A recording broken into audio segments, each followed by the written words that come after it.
The following is a production of Neural Network Media and is completely AI generated. It is intended for entertainment and educational purposes only. I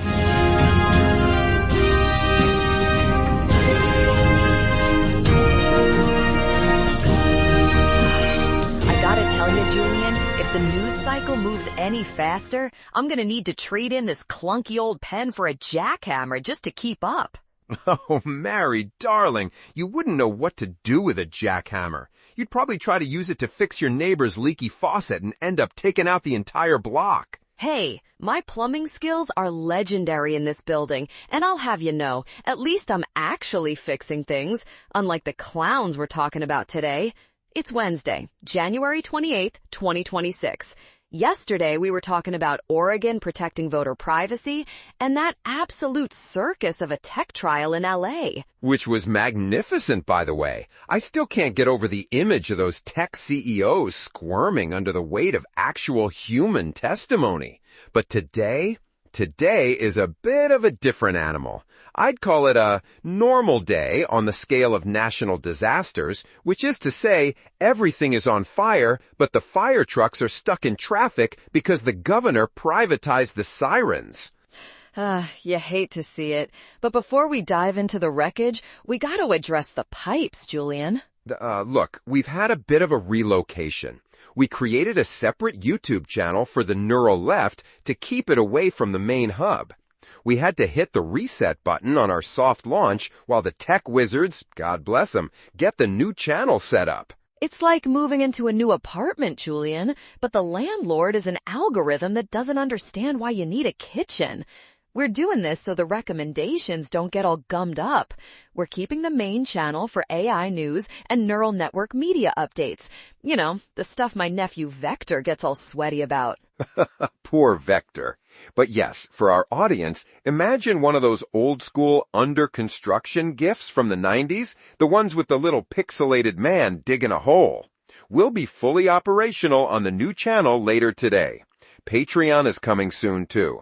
Solidarity, people. It's a process. Honestly, I'd rather be back in a foxhole in the 80s than dealing with a soft launch, but here we are. Look, let's get into it. We have to start with the clock. We are 48 hours away from the lights going out in Washington. Oh, I am telling you, Mary, the energy in the Senate right now is electric. We are 2 days away from a partial government shutdown because, for once, the Democrats have actually found their spines in the back of a closet somewhere. It's about time. They usually treat their spines like heirloom china, too fragile to actually use. But this DHS funding fight, this feels different. It is absolute. You have House Republicans pushing a $64 billion bill for the Department of Homeland Security, but the Senate progressives, they are holding the line. They're saying not one red cent until we see real accountability for what's happening on the ground. And what's happening is a horror show. You look at Minneapolis, my God. You have the killing of Alex Preddy, an ICU nurse, 37 years old, Julian, shot by Border Patrol during a protest. The video shows them pepper spraying him while he was trying to help someone. And then Renee Nicole Good, a mother of 3, a U.S. citizen, gunned down by an ICE agent during an operation. It's like the Wild West, but with better optics and worse oversight. Right, exactly. And this is where the labor movement comes in. This isn't just some faculty lounge debate. Becky Pringle and the NEA, the National Education Association, along with the Congressional Progressive Caucus, they are putting the screws to leadership. They're saying you don't get the 60 votes for this bill unless you pull federal agents out of Democratic-led cities. I'm not gonna lie, I love seeing the NEA get involved. People forget that labor isn't just guys in hard hats. It's teachers, it's nurses, it's the people who have to clean up the mess when these federal cowboys ride into town and start shooting. Ilhan Omar called it a campaign of terror, and honestly, she's not wrong. It's a neighborhood feud where one side has tanks and the other side is just trying to get to work. And the GOP, they're losing their minds. They're calling it sabotage. They want the money for more boots, more walls, more surveillance, while the progressives are demanding non-negotiable accountability measures. If this goes to a shutdown, it's going to be because the Democrats finally decided that human rights aren't a line item you can just audit away. Well, let's see if they actually hold. You know how it goes. They talk big until the Friday deadline looms, and then they start trading away the future for a continuing resolution that's basically just a wet Band-Aid on a sucking chest wound. Not this time, Mary. I've been checking the Black Book, metaphorically speaking, and the internal polling for the GOP on this is a disaster. They want to play the border security card for the 2026 midterms, but it's hard to scream about security when your agents are shooting nurses on camera. You'd think. But speaking of the midterms, let's talk about the great divider himself. Trump was in Clive, Iowa yesterday, doing his usual song and dance. Ugh, the Clive rally. I watched the highlights. It was like a golden age fever dream. I'm telling you, it's a total shell game. He stands up there and tells these corn growers that everything is beautiful and booming because of his one big, beautiful bill. I can't even say the acronym without wanting to wash my mouth with soap. And then he brings out a bartender, Judy Waldron, to talk about no taxes on tips. It's classic performance art. He loves the optics of the working class, while he's systematically dismantling the very systems that keep him afloat. That's the thing, Julian. While he's bragging about cutting hundreds of thousands of federal jobs through this deferred resignation program, which is just a fancy way of saying, we made your life so miserable you quit, the actual reality in rural America is falling apart. Right? I mean, look at the USDA. Exactly. The USDA is operating with 20% fewer staff than it had a year ago. We're talking over 20,000 people gone in 6 months. The Farm Service Agency, the FSA, these are the people who actually process the loans and the disaster relief that these heartland voters need to survive a bad season. It's like a farmer bragging that he saved money on feed by letting his prize cattle starve to death. Precisely. It's a brain drain. You have empty offices all across the Midwest. So when a farmer has a question about a crop insurance claim or a conservation grant, there's nobody at the desk. The pipes are dry, Julian. But Trump's on stage promising year-round E15 ethanol like he's handing out candy. He's selling the sizzle while he's literally selling the steak to a private equity firm in the parking lot. And that's the rural rhetoric gap. He gives them the no tax on tips carrot, but he's taking away the infrastructure of their entire livelihood. It is cynical, it is effective, and it is absurd. It's the same thing he's doing with the nuclear stuff. Did you see this report from NPR? I did. And this one? Look, this one actually scares me. This isn't just political theater. This is playing with criticality. He's taken a wrecking ball to nuclear safety. NPR is reporting that the administration has been secretly rewriting the core safety directives. We're talking about cutting 750 pages out of the safety manuals, just shredding them, so they can hit this arbitrary deadline of having 3 experimental reactors running by July 4th, 2026. July 4th? Of course, because nothing says America's 250th birthday like a potential meltdown in a suburban testing facility. Are you kidding me with this guy? Nuclear power isn't a Lego set.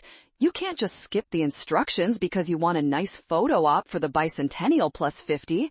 They're loosening security, they're loosening environmental oversight, all for these untested reactor designs. Catherine Huff, the former head of the DOE's Office of Nuclear Energy, she's been sounding the alarm. She says this timeline is dangerously aggressive. Research reactors usually take years just to move from the blueprint to the concrete pour. But Trump wants criticality in 6 months. It reminds me of the digital snake oil my nephew sells. Don't worry about the physics, Mary. We have an algorithm for that. Well, an algorithm isn't going to contain a core breach if someone forgot to double-check the coolant valves because the manual was shortened for efficiency. It's like trying to fix a broken sump pump with duct tape and a prayer while the basement's already 3 feet deep in radioactive sludge. Only you could compare a nuclear disaster to a sump pump, Mary. But you're right. It's the war on reality. If the rules get in the way of the win, you just rewrite the rules in secret. It's a total lack of respect for the sheer physical danger of the world we live in. Speaking of physical danger and rewriting the rules, look at what's happening in the Caribbean. Mexico, under Claudia Sheinbaum, is pausing oil shipments to Cuba. This is a massive shift. Mexico has always been the lifeline for Havana. For them to pull back now, that smells like America First pressure to me. Oh, it's a squeeze play, pure and simple. Pemex, Mexico's state oil company, just vanished a January shipment from the calendar. They've dropped from 20,000 barrels a day down to 7,000, and Sheinbaum is calling it a sovereign decision. Sovereign decision. That's diplomatic speak for the Americans told us they'd break our knees if we didn't stop. Exactly. With Maduro gone in Venezuela, thanks to that U.S. intervention, Cuba's primary fuel supply is severed. And now Mexico is stepping back. Havana is looking at 18-hour-a-day blackouts, gas lines for miles. The Trump administration has explicitly said that toppling the Cuban government is a 2026 priority. They're trying to starve them out, Julia. It's the Caribbean energy squeeze, and it shows you how the Trump doctrine is being exported. It's not just about our borders. It's about using energy as a weapon to force regional alignment. It's brutal, and it's going to cause a humanitarian catastrophe that'll make the current migration numbers look like a Sunday stroll. Honestly, Julian, I'm not going to lie. It's depressing. We're watching the world be rebuilt into a series of fortresses and fuel depots. But hey, at least we have independent media, right? We do. And before we go any further, we have to talk about how we're still here. Look, we talk a lot about systems on this show, but we need to talk about labor. Look, independent media like this doesn't just manifest out of the ether. It takes real human work to build the infrastructure. We are 100% here because of the vision and the grind of Eric Christensen. He's not a media conglomerate. He is a builder who poured his own resources and time into creating this platform so we could have these conversations. If you value independent voices over corporate algorithms, please consider supporting Eric's work. It's an act of solidarity that keeps the lights on and the servers running. Absolutely. Solidarity is the only way forward. Because the other side, they've got the billionaires. Don't I know it? Did you see the numbers out of Texas? I was just about to bring that up. The Texas Senate primary is turning into the Gilded Age Olympics. They're projecting $300 million for a single primary. $300 million for a seat in a building where they don't even like each other. And Elon Musk, God, that man is everywhere. He just dropped $10 million into a single Senate race this week. He's trying to be the kingmaker. It's pay to play, Mary. Pure and simple. You have Wesley Hunt, one of the guys in that three-way civil war for the Texas seat, still dealing with these ethics allegations, using campaign funds for $74,000 in payments to the Post Oak Hotel and that exclusive Oak Room Club. I've heard of the Post Oak. It's the kind of place where they charge you $50 just to look at the menu. The OCE, the Office of Congressional Ethics, found substantial reason to believe he was misusing funds, but of course, the House Ethics Committee just let it slide. Look, it's the Post Oak scandal all over again. It's campaign staff and government aides living like kings on donor money while they're cutting food stamps for everyone else.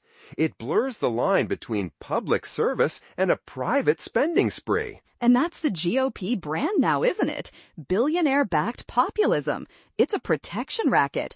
You give Musk and the Broligarchs what they want, favorable AI policy, deregulation, and they'll fund your primary fight.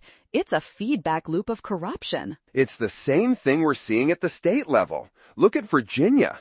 You have a Democratic-led effort to redraw gerrymandered maps, and what happens? A judge in Tazewell County, a deep red district, issues a permanent injunction to stop it. Court shopping. It's the oldest trick in the book. You find a judge who thinks the 1950s were a bit too progressive, and you file your lawsuit there.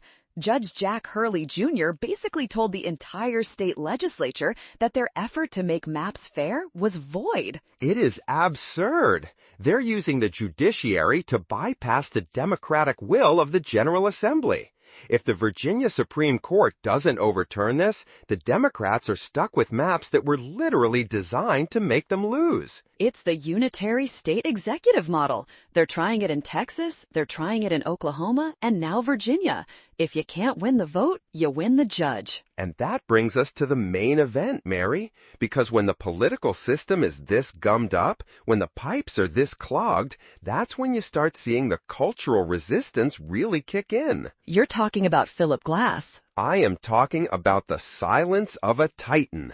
Philip Glass, the legendary composer, an 89-year-old icon of American music, just pulled the world premiere of his newest symphony from the Kennedy Center. Not just the Kennedy Center, Julian, the Trump Kennedy Center.